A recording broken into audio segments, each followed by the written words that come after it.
जय हिंद दोस्तों। आपकी क्लास फिजिक्स की कंटिन्यू करते हैं, जो कि अभी लगातार आपकी सीरीज़ चल रही है, जिसमें करीब 2.5 से 3 हज़ार क्वेश्चन है।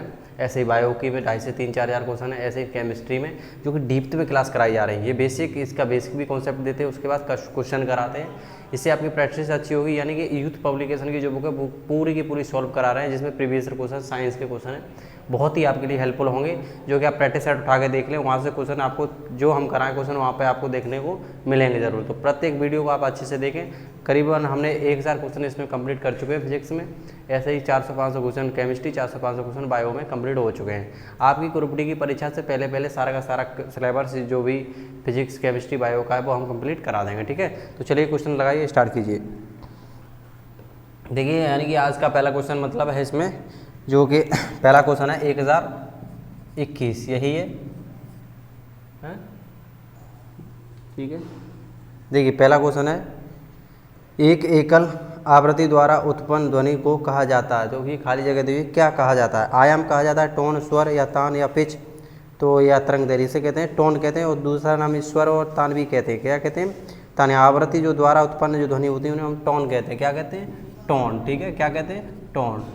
ठीक है, ऑप्शन भी होगा। चलिए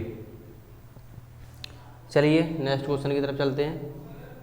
देखिए नेक्स्ट क्वेश्चन है जो आपका 1022 क्वेश्चन, मोस्ट इंपॉर्टेंट क्वेश्चन। जितने भी क्वेश्चन मैं कराता हूँ ये मानिए प्रीवियस क्वेश्चन के क्वेश्चन है, और ये डीप्थ में भी क्वेश्चन कराए जाते हैं। देखिए, तो एक चीज़ पहले समझ लीजिए, आवृत्ति के बारे में मैंने बता दिया।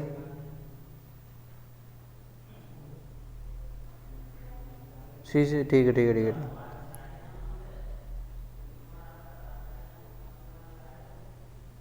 ठीक है, चलिए 1022 क्वेश्चन लग गया। देखो 1022 क्वेश्चन है, चलिए करिए इस क्वेश्चन को अच्छे से। जो भी क्वेश्चन होंगे वो बेसिक वाले, वो मैं उसमें बेसिक भी दूंगा। ठीक है, आप इसकी बिल्कुल चिंता न करें, बेसिक वाले होंगे। और जो क्वेश्चन पढ़ने के समझने के उनका क्या बेसिक होता है। देखो, चमगादड़ उनके मार्ग में आने वाली वस्तुओं से टकराकर वापस आने वाली के द्वारा, यानी खाली जगह दी हुई है, इसमें पूछ रहा है, द्वारा मार्ग की बाधाओं का पता लगाएं। विद्युत चुम्बकीय तरंगें, रेडियो तरंगें, अल्ट्रासोनिक तरंगें या अपश्रव्य तरंगें। तो ये होती है अल्ट्रासोनिक तरंगें। चमगादड़ द्वारा कौन सी होती हैं? अल्ट्रासोनिक तरंगें। ये होती हैं, कैसी होती हैं? अल्ट्रासोनिक तरंगें होती हैं। ये प्राश्रव्य यानी कि प्राश्रव्य ध्वनि होती हैं। और जो अल्ट्रासोनिक तरंगें उत्पन्न करते हैं, इनकी जो सहायता वगैरह होता है शिकार करने में भी, आंधी तूफान का पता लगाने में भी किया जाता है। ठीक है, चलिए और क्वेश्चन में कुछ ज़्यादा है नहीं। क्वेश्चन नंबर 1023 की तरफ चलते हैं। मोस्ट इंपोर्टेंट क्वेश्चन, मैंने सारे के सारे बहुत अच्छे क्वेश्चन हैं इसमें। रिक्त स्थानों में सबसे उपयुक्त विकल्प बने, यानी कि ध्वनि की पिच किस क्या कहते हैं? आवृत्ति, तरंग दैर्ध्य या आयाम। तो क्या कहते हैं? 4 ऑप्शन दिए हुए हैं। 4 ऑप्शन में से देखिए आप, ये कह रहा है ध्वनि की पिच को क्या कहते हैं? आवृत्ति कहते हैं। क्या कहते हैं? आवृत्ति। ऑप्शन ए होगा। ठीक है, नेक्स्ट क्वेश्चन लगाइए 1024, बहुत अच्छे क्वेश्चन है। देखिए नेक्स्ट क्वेश्चन क्या कहता है, निम्न में से कौन सा ध्वनि की लाउडनेस या सॉफ्टनेस को निर्धारित करता है? तो तरंग का वेग या दोलन या आवृत्ति या आयाम। तो क्या करता है? आयाम। क्या करता है? आयाम। आयाम ध्वनि के लाउडनेस का सॉफ्टनेस को निर्धारित करता है। ऑप्शन डी होगा। देखिए इन क्वेश्चनों में कुछ ज़्यादा है भी नहीं, इसलिए मैं आपको जल्दी से जल्दी याद करने की कोशिश करें। ठीक है, प्रैक्टिस करें। मैंने पिछली क्लासों में इस सारे का सारा बेसिक करा रखा है। ठीक है, देखिए 1025 क्वेश्चन है, देख लेते हैं इसे भी। ध्वनि का तारत्व निर्भर करता है तीव्रता, आयाम या आवृत्ति या लय पर। तो ध्वनि का जो तारत्व होता है आवृत्ति पर करता है। ध्वनि का तारत्व किस पर करता है? आवृत्ति पर। ध्वनि का तारत्व किस पर करता है? आवृत्ति पर। इसलिए आप कंटिन्यू बार बार बोले, ध्वनि का तारत्व किस पर करता है? आवृत्ति पर। ठीक है, चलिए ध्वनि का तारत्व किस पर करता है? आवृत्ति पर। तो ऑप्शन सी होगा। 1026 की तरफ चलते हैं। मोस्ट इंपोर्टेंट क्वेश्चन है, देखिए। ध्वनि हवा के माध्यम में चलती हैं और हमारे कानों तक पहुंचकर हमें प्रदान करती हैं। ध्वनि की प्रबलता, ध्वनि की आवृत्ति लगा था 1026। ध्वनि की संवेद या संगीत। तो ध्वनि की संवेदन। ध्वनि की क्या प्रदान करती है? ध्वनि की संवेदन। ऑप्शन सी होगा। ठीक है, 1027 क्वेश्चन लगाइए, मोस्ट इंपोर्टेंट क्वेश्चन है। ध्वनि संरक्षण के समय माध्यम में कणों के उच्च ध्वनि का क्षेत्र का कहलाता है। तो अपवर्तन या प्रतिध्वनि या कंपन या स्पीडन। तो क्या कहलाता है? स्पीडन कहलाता है। क्या कहलाता है? स्पीडन। ठीक है, ऑप्शन डी होगा। चलिए यहाँ से स्क्रीनशॉट लीजिए। ठीक है, यहाँ आ रहा है। ठीक है, चलिए 1028 क्वेश्चन लगाइए।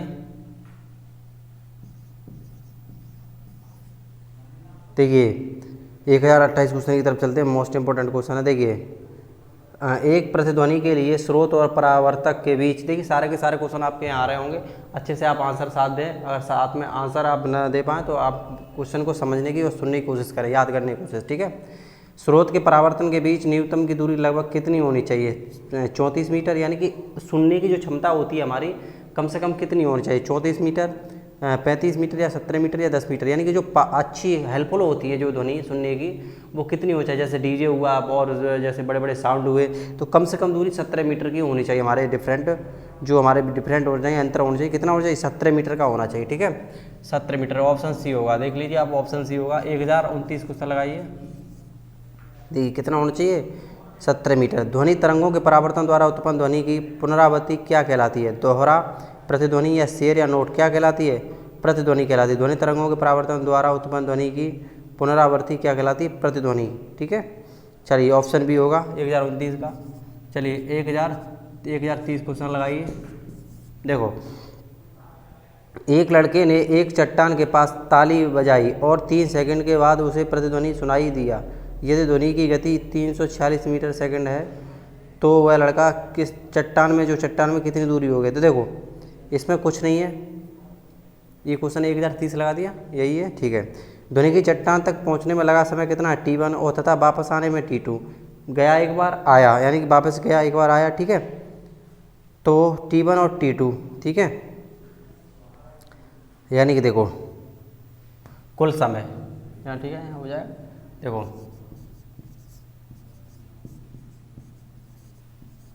कुल समय बराबर T1 प्लस T2। अब इसमें क्या दे रखा है?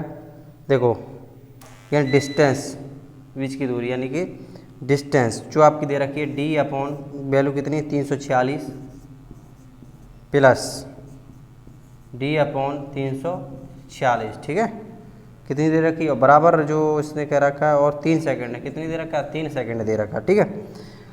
अब देखो डी यानी कि दोनों को हम कर सकते हैं 2D अपॉन 346,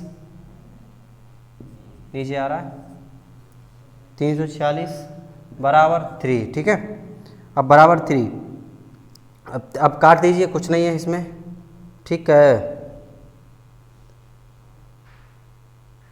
बराबर 3। देखो बराबर 3 में, बराबर 3 में, तो देखो 3 त्रिक के 9 और 346 सही है ना। रुको एक सेकंड रुको, पहले हम क्या करते हैं, एक की वैल्यू निकालनी पड़ेगी ना।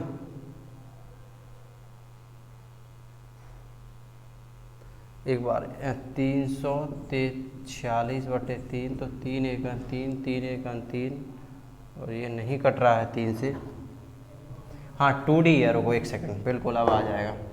यहाँ क्या है? 2D। अब इसे काटेंगे 346/2, तो 3 2 1 2, 2 7 14, 2 3 6। अब देखो आ गया 2 3 6, तो D अपॉन यहाँ हो जाएगा, यहाँ देख लीजिए। अब देखिए, अब देखो कितना है? D अपॉन कितना आया अभी? 173 बराबर 3। अब काट दे, 3 त्रिक के 9, 3 7 21 की 1, 3 1 3 1 और 3 2 5, तो कितना आ जाएगा? 519 मीटर। कितनी आ जाएगी डिस्टेंस? 519 मीटर। चलिए नेक्स्ट क्वेश्चन लगाइए। 519 मीटर ऑप्शन है जो आपका, ऑप्शन बी होगा, ऑप्शन बी होगा 1030 का, ऑप्शन बी। चलिए नेक्स्ट क्वेश्चन स्क्रीनशॉट ले लीजिए, ठीक है, लगाइए। क्वेश्चन होगा 1031। देखो 1031 क्वेश्चन क्या कहता है, देख लेते हैं एक बार, समझ लेते हैं इसे। देखिए 1031 क्वेश्चन कह रहा है जो आपका, कोई ध्वनि जब कम से कम 17 मीटर लगभग की दूरी पर परावर्तन होती है तो क्या होता है? अपवर्तन या परावर्तन या प्रतिध्वनि या ध्वनि स्थान? तो ये होता है प्रतिध्वनि। क्या होता है? प्रतिध्वनि, ऑप्शन सी। नेक्स्ट क्वेश्चन लगा दीजिए, नेक्स्ट क्वेश्चन लगा दीजिए। नेक्स्ट क्वेश्चन होगा आपका जो है 1032, ठीक है। नेक्स्ट क्वेश्चन है, प्रतिध्वनि को कम करने के लिए ऑडिटोरियम की छतों को, दीवार को किसके ढका जाता है? जो ऑडिटोरियम होता है, यानी कि जो बड़े बड़े म्यूजियम होते हैं, ऑडिटोरियम होते हैं, जिसमें हॉल्स होते हैं, जिसमें प्रोग्राम्स होते हैं, उनमें छतों को दीवारों को किस किस से ढका जाता है प्रतिध्वनि को कम करने के लिए? तो उसको किससे ढकते हैं? धातु से, रबड़ से या प्लास्टिक से? तो फाइबर बोर्ड से। किससे ढकते हैं? फाइबर बोर्ड से, जो एक लकड़ी का बना होता है। किसका बना होता है? लकड़ी का बना होता है फाइबर बोर्ड, ठीक है। ऑडिटोरियम जो कभी पूछे और क्या पूछा है जैसे ऑडिटोरियम जो वगैरह होते हैं उनको ढकने के लिए किसका प्रयोग करते हैं? ध्वनि को कम करने के लिए फाइबर का, ठीक है, वो सॉरी फाइबर बोर्ड का, बिल्कुल ऑप्शन बी। चलिए नेक्स्ट क्वेश्चन लगा दीजिए 1033। देखिए लगातार या एकाधिक के कारण प्रतिध्वनि को से अधिक बार सुना जा सकता है। तो बेरल, परावर्तन या परिवर्तन या अपवर्तन? तो सुनते हैं इसे परावर्तन। क्या सुनते हैं? परावर्तन। मैंने कल की लेक्चर में सारी की सारी चीज़ें परावर्तन अपवर्तन सारे के सारे बता दिए। बेसिक अगर जो मजबूत करना चाहें तो पहली टॉपिक की, जब भी हमारा टॉपिक स्टार्ट होता है उसकी पहली वीडियो जरूर लिया करें, ठीक है। तो 1033 क्वेश्चन है यहाँ पर। चलिए 1034 की तरफ। स्पष्ट ध्वनि प्रतिध्वनि सुनने के लिए मूल ध्वनि तथा परावर्तन ध्वनि के बीच कम से कम समांतराल होना चाहिए। 1 सेकंड या 0.1 सेकंड या 0.02 सेकंड या 2 सेकंड। तो कितना होना चाहिए? 0.1 सेकंड। स्पष्ट ध्वनि सुनने के लिए मूल ध्वनि तथा परावर्तन ध्वनि के बीच समय जो लगना चाहिए 0.1 सेकंड लगना चाहिए। तो हमारा 1034 का यही आंसर हुआ है। क्वेश्चन को समझ के और तभी आंसर दें। क्वेश्चन सारे के सारे यहाँ लगे हुए हैं, ठीक है। नेक्स्ट क्वेश्चन लगाइए। ध्वनि की दृढ़ता जो दोहरे प्रतिबंध का परिणाम होती है इसे क्या कहा जाता है? तो इसे कहते हैं प्रतिध्वनि। क्या कहते हैं? 1035 का होगा आपका डी, प्रतिध्वनि, ठीक है। नेक्स्ट क्वेश्चन लगा दीजिए और रुकिए, अभी 1035 लगा रहने दो, कुछ थोड़ा लगा रहने दिया करो 2 4 5 सेकंड तक, तब तक। 1035 हो गया। चलिए 1036 क्वेश्चन लगाइए। देखो क्वेश्चन है, मानव मस्तिष्क में ध्वनि की अनुगूंज कितनी देर तक कायम रहती है? जो हमारे जो कोई बात करता है कोई पर्सन, उसकी जो आवाज़ है, जैसे मैं बात कर रहा हूँ, तो आपके कितने समय तक आपने मानव के कान में गूंज जो रहती है वो कितने समय तक रहती है, ठीक है, कितने समय तक रहती है? तो 0.1 सेकेंड अभी मैंने बताया था, 0.1 सेकेंड, ठीक है, 0.1 सेकेंड, इतने देर तक ये कान की गूंज में सुनाई रहती है। तो ये ऑप्शन होगा सी। चलिए नेक्स्ट क्वेश्चन लगा दीजिए 1037। देखिए 1037 क्वेश्चन है, पढ़िए। एक व्यक्ति ने चट्टान के पास ताली बजाई और 4 सेकंड बाद गूंज सुनाई दी, तो व्यक्ति से चट्टान की दूरी क्या होगी? ध्वनि की गति इसमें दे रखी 340 मीटर पर सेकेंड, ठीक है। तो देख लीजिए इसमें ध्वनि की गति दे रखी 340 मीटर पर सेकेंड, और ध्वनि को चट्टान से टकरा कर वापस आने में कुल लगा समय कितना? 4 सेकंड है। कितना सेकंड? एक बार गई यानी कि T1 और प्लस T2, तो हमें एक बार निकालना है, तो 4 सेकंड है, तो कितनी आ जाएगी? 2 सेकंड। यानी एक बार जो गई है वो कितनी में गई है? 2 सेकंड, ठीक है, 2 सेकंड में गई है। और जा कितनी रही है? 340। कितनी जा रही है? 340 इंटू 2, तो 2 12 यानी कि 1 8 1 9, यानी 4 दूनी 8 1 9, 3 दूनी 6, 692 कितनी हो जाएगी?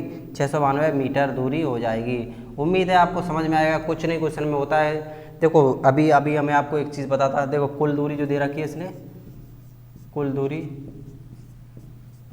कुल समय क्या दे रखा है? 1 सेकंड रुकिए, इसमें दे रखा था समय कितना दे रखा था? कुल समय, दूरी नहीं, कुल दूरी भी दी है इसने, कुल समय जो है इसने दे रखा है दोनों तरफ का 4 सेकंड, लेकिन एक तरफ का हमें ये ज्ञात करवा रहा है, यानी कि T1 माइनस T2, ठीक है, नहीं T1 प्लस T2 होता है, तो दोनों तरफ का दे रखा है, तो एक तरफ का हम निकालेंगे तो कितना आएगा? 2 से भाग करेंगे, और 2 से भाग करेंगे तो कितना आएगा? 2, ठीक है, 2 दूनी 4, 2 आया, 2 जब आया तो 2 हम 340 मीटर जा रहा है, तो 2 डबल करेंगे तो कितना आएगा? 692 मीटर, ठीक है। क्वेश्चन आपका क्लियर हुआ न्यूमेरिकल। चलिए नेक्स्ट क्वेश्चन लगाइए फटाफट। नेक्स्ट क्वेश्चन है 1038। 1038 क्वेश्चन है, एक बड़े हॉल की दीवारों से ध्वनि के बार बार परिवर्तन को क्या कहा जाता है, जिससे परिणाम स्वरूप ध्वनि की अनुभूति बनी रहती है? यानी कि जो पिच है या संगीत या टोन या नोट या प्रतिध्वनि है, तो इसे प्रतिध्वनि कहते हैं। क्या कहते हैं? प्रतिध्वनि कहते हैं। इसे परिवर्तन का भी कैसे बार बार परिवर्तन कहा जाता है, ठीक है, जैसे परिणाम स्वरूप ध्वनि की अनुभूति बनी रहती है, तो प्रतिध्वनि कहते हैं। क्या कहते हैं? प्रतिध्वनि कहते हैं। 1037 का सी था। चलिए नेक्स्ट क्वेश्चन लगाइए 1039। मोस्ट इंपॉर्टेंट क्वेश्चन है आपका। एक ध्वनि अनुनाद प्रतिध्वनि में जो कंपन होने के नियम के स्वरमान पर गूंजता है उसे क्या कहते हैं? उसे कहते हैं यानी कि उसे कहते हैं संस्वरण। क्या कहते हैं? संस्वरण, द्विभुज, ट्यूनिंग, फर्क। क्या कहते हैं? ऑप्शन बी होगा। देख लीजिए आपका सारा ऑप्शन यहाँ दिया रखा है। चलिए नेक्स्ट क्वेश्चन लगाइए 1040। देखिए, अलग अलग प्रतिध्वनियों को सुनने के लिए ध्वनि के स्रोत से अवरोध की न्यूनतम दूरी होनी चाहिए। तो कितनी होनी चाहिए? अलग अलग तो 17.2 मीटर। कितनी होनी चाहिए? 17.2 मीटर होनी चाहिए। ठीक है, ऑप्शन बी होगा। नेक्स्ट क्वेश्चन लगाइए 1041। 1041 क्वेश्चन है, लगा दीजिए। देखिए, इससे सोनार से संबंधित क्वेश्चन आपको यहाँ पर क्लियर करा देता हूँ। सोनार से भी आ जाते हैं कभी कभी। ठीक है, तो देखिए सोनार जो रेडिएशन जो सोनार रेडार होता है वो आपका समुद्री जहाज में गहराई का पता लगाने में भी काम में आता है। बहुत सारे उसके काम होते हैं। सारे के सारे क्वेश्चन मैंने ले लिए, जितने भी पॉसिबल क्वेश्चन बनेंगे। देखो, इकोकार्डियोग्राम अधिक नज़दीकी से किससे संबंधित है? तो किससे संबंधित है? Doppler effect. किससे? डॉपलर इफेक्ट से संबंधित होता है। किससे होता है? जो इकोकार्डियोग्राम होता है वो डॉपलर इफेक्ट से संबंधित अधिकतर होता है। तो ऑप्शन ए होगा। ठीक है, नेक्स्ट क्वेश्चन देखिए 1042। ठीक है, सोनार का पूरा नाम क्या होता है? तो सोनार का पूरा साउंड नेविगेशन एंड रेंगिंग होता है। क्या होता है? साउंड नेविगेशन एंड रेंगिंग होता है। ये समुद्र के भीतर की छिपी हुई वस्तुओं का पनडुब्बी का पता लगाने के लिए किया जाता है, ताकि पनडुब्बी वगैरह कोई हथियार वगैरह बम वगैरह दूसरे देश में छुप के आके कोई विस्फोट न कर दे। ठीक है, तो प्रयोग किया जाता है। इसका पूर्ण रूप जो मैंने अभी बताया साउंड नेविगेशन होता है। ठीक है, साउंड नेविगेशन एंड रेंगिंग। ठीक है, रेंगिंग, ये याद रखना, रेगिंग। इस वर्ड को जरूरी, 2 वर्ड तो सेम दिए होंगे, लेकिन ये आपको चेंज करके देगा। तो ये आपको याद रखना, रेंगिंग। जो रेंग के चले यानी कि स्लो मोशन में चले। स्लो का काम किसका होता है? नेविगेशन का मतलब रेंग के चलता है, और रेंग के चल के चेक करता है कि कहाँ कहाँ क्या पनडुब्बियाँ वगैरह छिपी हुई हैं। ठीक है, तो आपको ये याद रखना यंत्र को। ठीक है, तो ठीक है, मैंने बता दिया। इसके द्वारा पराश्रव्य जो तरंगें होती है उसको भी समुद्र में भेजा जाता है। इससे इतनी ही जानकारी थी। तो चलिए आपका क्वेश्चन होगा ऑप्शन सी होगा। नेक्स्ट क्वेश्चन लगा दीजिए।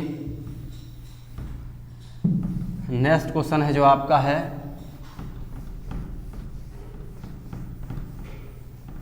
चलिए नेक्स्ट क्वेश्चन है जो आपका नेक्स्ट क्वेश्चन 1043 क्लियर। हाँ, 1043। ठीक है, देखो 1043 क्वेश्चन चल रहा है।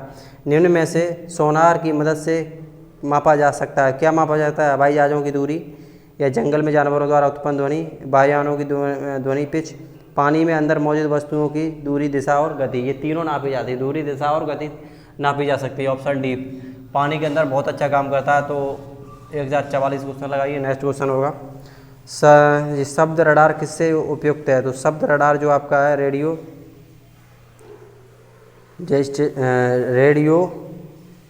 डेस्टेशन एंड रेंगिंग किससे है?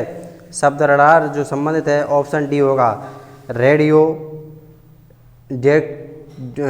डिक्टेशन होगा। ठीक है, कुछ वर्ड ऐसे होते हैं बोलने में, बोल तो दिमाग में सही आ रहा है लेकिन बोलने में कुछ दिक्कतें आ जाती हैं। डिक्टेशन होगा and raging, dictation and raging. ठीक है, डिक्टेशन एंड रेगिंग। इसका जो डिक्टेशन एंड रेगिंग का आविष्कार शायद 1922 में हुआ था। ठीक है, आविष्कार नहीं पूछेगा, फिर भी क्या करना है इतनी बड़ी जानकारी से। 1922 में हुआ था। ठीक है, चलिए तो ऑप्शन आपका है इसमें डी है। नेक्स्ट क्वेश्चन लगाइए 1045 क्वेश्चन है तो लगा दीजिए।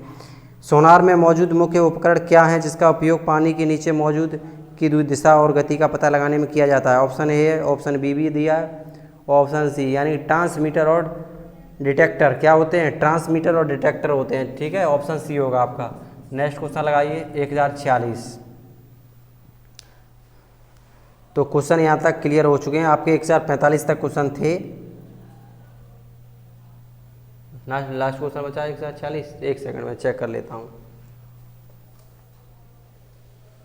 हाँ, ऑप्शन 2 है, कोई दिक्कत नहीं। चलो मैं ऑप्शन 2 है, ऑप्शन कट गए। देखो मैंने बता दिया ना 1046 का जो आंसर, हाँ 1046 लगाया, अभी 1046 लगाया, ऑप्शन कट गया उसमें। कितना लगा है क्वेश्चन? अच्छा 45 जो क्वेश्चन था उसमें 2 ऑप्शन थे आपका, जो ट्रांसमीटर और डिटेक्टर। 45 क्वेश्चन लगा दीजिए, मैं उसमें बता देता हूँ। 1045 का तो आपका ट्रांसमीटर, ठीक है, क्या था, ट्रांसमीटर, और जो और ट्रांसमीटर और डिटेक्टर, ठीक है,